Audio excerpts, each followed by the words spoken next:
After lunch, the young man went downtown. He met with Ms. Gomez, a competent-looking woman in her early 40s. Getting down to business, the young man asked, "Could you please tell me what is the most efficient and effective of all your operations in the country? I want to compare it with the so-called one-minute managers." A moment later he laughed as he heard Ms. Gomez say, "Well, you won't have to look very far, because it is the one-minute managers. He's quite a guy, isn't he? His operation is the most efficient and effective of all our plants." "That's unbelievable," said the young man. "Does he have the best equipment?" "No," said Ms. Gomez. "In fact, he's got some of the oldest." "Well, there's got to be something wrong out there," said the young man, still puzzled by the old man's management style. "Tell me, does he lose a lot of his people? Does he have a lot of turnover?" "Come to think of it," Ms. Gomez said, "he does have a lot of turnover." "Aha," the young man said, thinking he was onto something. "What happens to those folks when they leave the one-minute manager?" the young man wanted to know. "We give them their own operation," Ms. Gomez quickly responded. "After 2 years with him, they say, 'Who needs a manager? He's our best trainer of people. Whenever we have an opening and need a good manager, we call him. He always has somebody who is ready.'" Amazed, the young man thanked Ms. Gomez for her time. But this time he got a different response. "I was glad I could fit you in today," she said. "The rest of my week is really jammed. I wish I knew what the one-minute manager's secrets were. I've been meaning to go over there and see him, but I just haven't had time."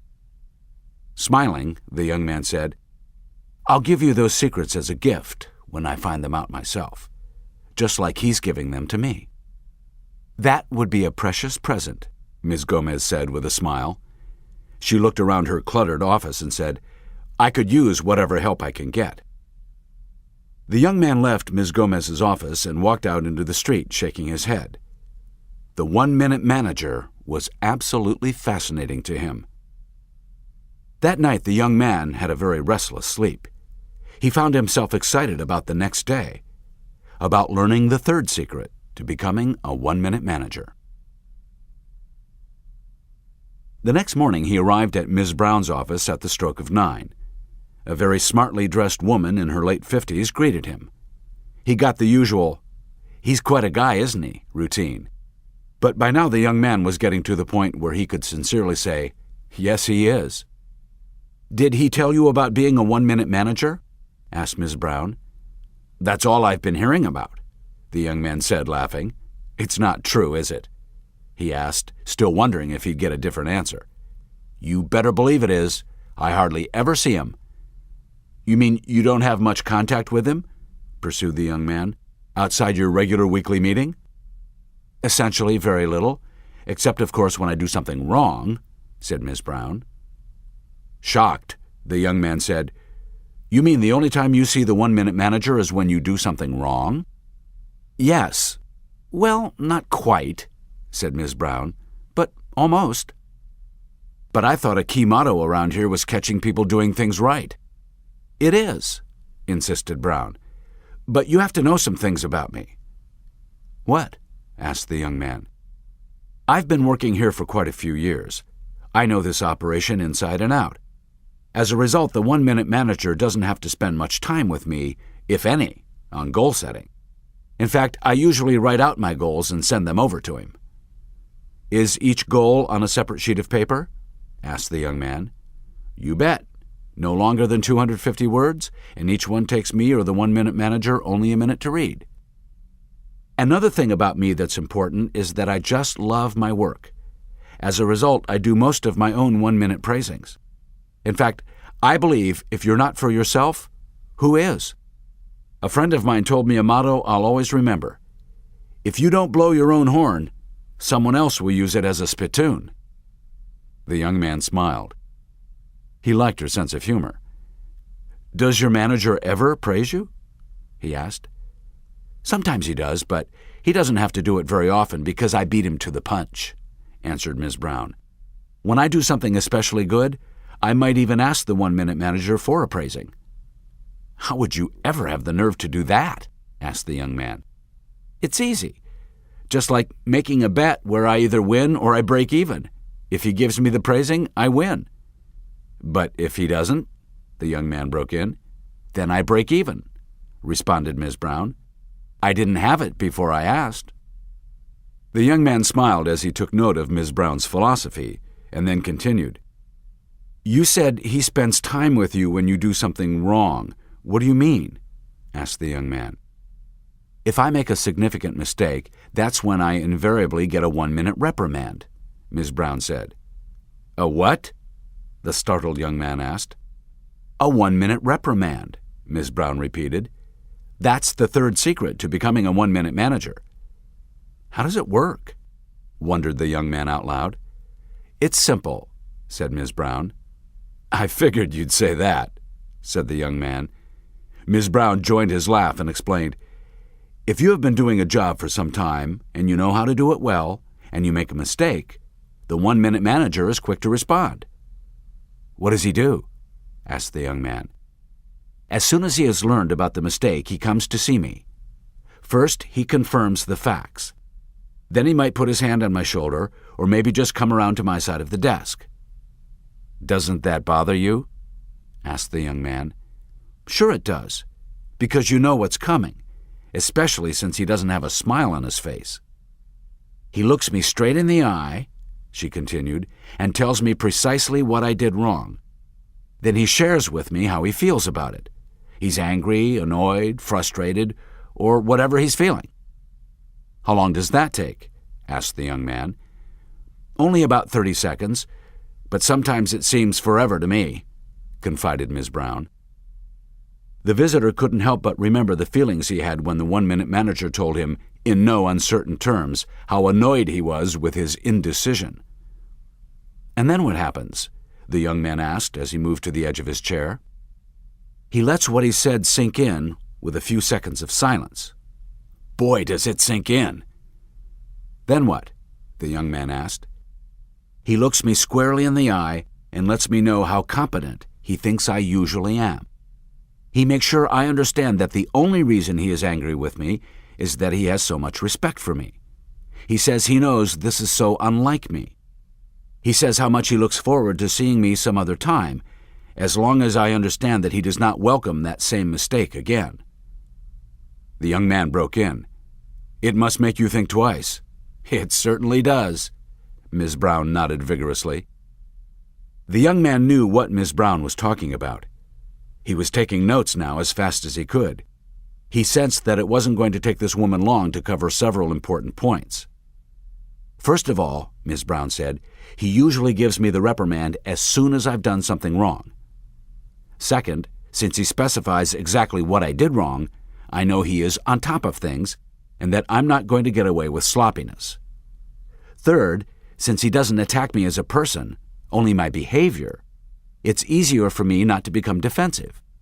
I don't try to rationalize away my mistake by fixing blame on him or somebody else. I know he's being fair. And fourth, he's consistent.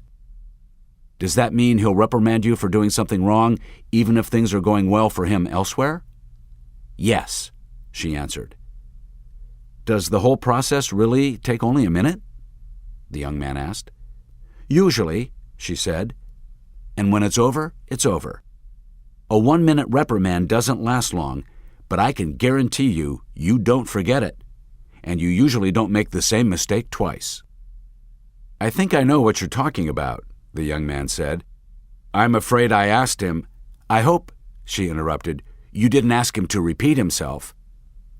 The young man was embarrassed. I did, he confessed. Then you know what it's like to be on the receiving end of a 1-minute reprimand, she said.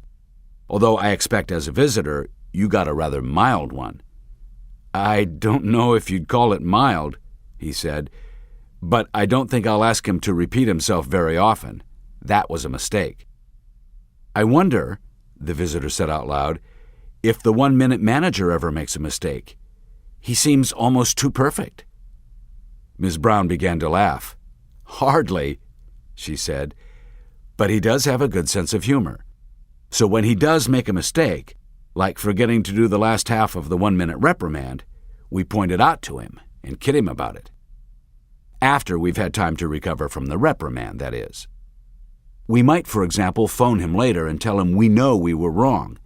Then we might laugh and ask for the praising half of the reprimand because we're not feeling too good. And what does he do then? The young man asked. He usually laughs and says he's sorry he forgot to remind me that I'm an okay person. You can laugh about praisings and reprimands? The young man asked. Sure, Ms. Brown said.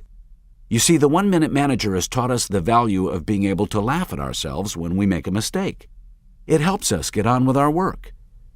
That's terrific, the young man enthused. How did you learn to do that? Simply, Ms. Brown answered, by watching the boss do it himself. You mean your boss can laugh at himself when he makes a mistake? The astonished young man asked. Well, not always, Ms. Brown admitted. He's like most of us. Sometimes it's tough, but often he can, and when he does laugh at himself, it has a positive effect on everyone around him. He must be pretty secure, the young man suggested. He is, Ms. Brown answered. The young man was impressed. He was beginning to see how valuable such a manager was to an organization. Why do you think the 1-Minute Manager's reprimands are so effective? He asked. I'll let you ask the 1-Minute Manager, she said, as she rose from behind the desk and walked the young man to the door. When he thanked her for her time, Ms. Brown smiled and said, You know what the response to that is going to be. They both laughed. He was beginning to feel like an insider rather than a visitor, and that felt good. As soon as he was in the hall, he realized how little time he'd spent with her and how much information she had given him. He reflected on what she had said. It sounded so simple. He reviewed in his own mind what you should do when you catch an experienced person doing something wrong. The 1-minute reprimand works well when you, first, tell people beforehand that you're going to let them know how they are doing and in no uncertain terms. The first half of the reprimand. Second, reprimand people immediately. Third, tell people what they did wrong, be specific. Fourth, tell people how you feel about what they did wrong and in no uncertain terms. Fifth, stop for a few seconds of uncomfortable silence to let them feel how you feel. The second half of the reprimand. Sixth, shake hands or touch them in a way that lets them know you are honestly on their side. Seventh, remind them how much you value them. Eighth, reaffirm that you think well of them but not of their performance in this situation. And ninth, realize that when the reprimand is over, it's over. The young man may not have believed in the effectiveness of the 1-minute reprimand if he hadn't personally experienced its effect. There was no doubt that he felt uncomfortable, and he did not want to experience it again. However, he knew that everyone made mistakes now and then, and that he might very well receive another reprimand someday. But he knew if it came from the 1-minute manager that it would be fair, that it would be a comment on his behavior and not on his worth as a person. As he headed toward the 1-minute manager's office, he kept thinking about the simplicity of 1-minute management. All three of the secrets made sense: 1-minute goals, 1-minute praisings, and 1-minute reprimands. But why do they work? He wondered. Why is the 1-minute manager the most productive manager in the company?